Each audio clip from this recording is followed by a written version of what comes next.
Hi team.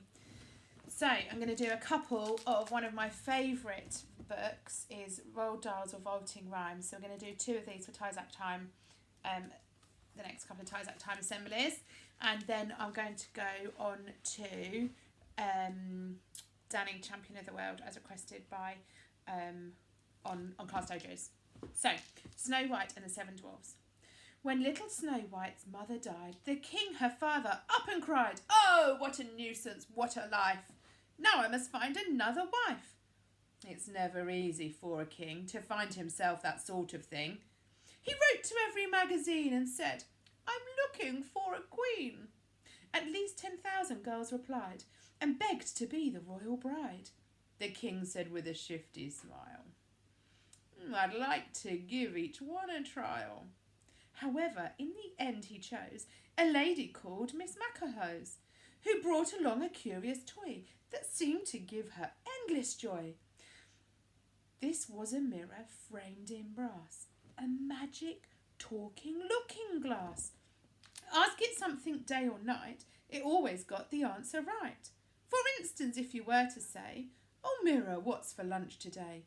the thing would answer in a trice, "Today it's scrambled eggs and rice." Now every day, week in, week out, the stupid, spoiled queen would shout, "Oh, mirror, mirror on the wall, who is the fairest of them all?" The mirror answered every time, "Oh, madame, you're the queen sublime. You are the only one to charm us. Queen, you are the cat's pyjamas." For 10 whole years, the silly queen repeated this absurd routine. Then suddenly, one awful day, she heard the magic mirror say, "From now on, queen, you're number 2. Snow White is prettier than you." The queen went absolutely wild. She yelled, "I'm going to scrag that child! I'll cook her flaming goose, I'll skin her. I'll have her rotten guts for dinner." She called the huntsman to her study. She shouted at him, "Listen, buddy! You drag that filthy girl outside and see you take her for a ride. Thereafter slit her ribs apart and bring me back her bleeding heart." The huntsman dragged the lovely child deep, deep into the forest wild. Fearing the worst, poor Snow White spake. She cried, "Oh, please give me a break." The knife was poison, the arm was strong. She cried again, "I've done no wrong." The huntsman's heart began to flutter. Oh, it melted like a pound of butter. He murmured, "Okay, beat it, kid." And you can bet your life she did.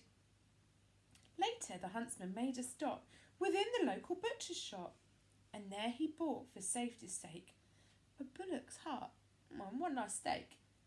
"Oh, Majesty," he cried, "Oh, Queen, that rotten little girl has died, and just to prove I didn't cheat, I've brought along these bits of meat."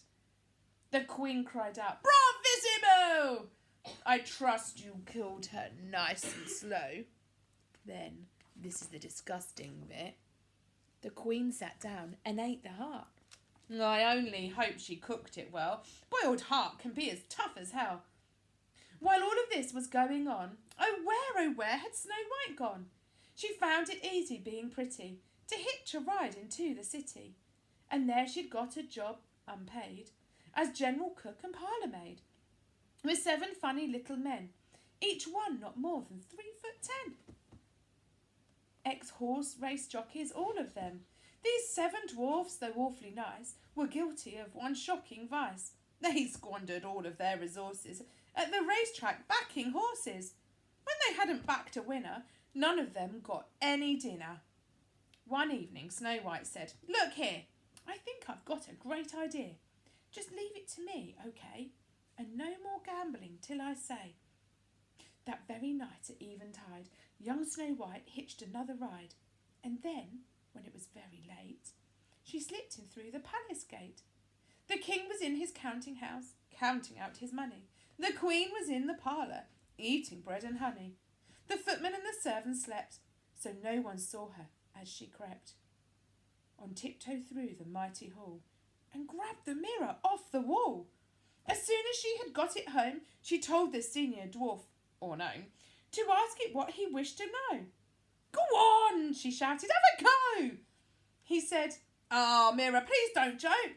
Each one of us is stony broke. Which horse will win tomorrow's race? The Ascot Gold Cup steeplechase. The mirror whispered sweet and low, the horse's name is Mistletoe. The dwarfs went absolutely daft. They kissed young Snow White fore and aft, then rushed away to raise some dough with which to back old Mistletoe. They pawned their watches, sold the car, they borrowed money near and far, and much of it they had to thank the manager of Barclays Bank. They went to Ascot and, of course, for once they backed the winning horse. Thereafter, every single day, the mirror made the bookies pay. Each dwarf and Snow White got a share, and each was soon a millionaire, which shows that gambling's not a sin, provided that you always win.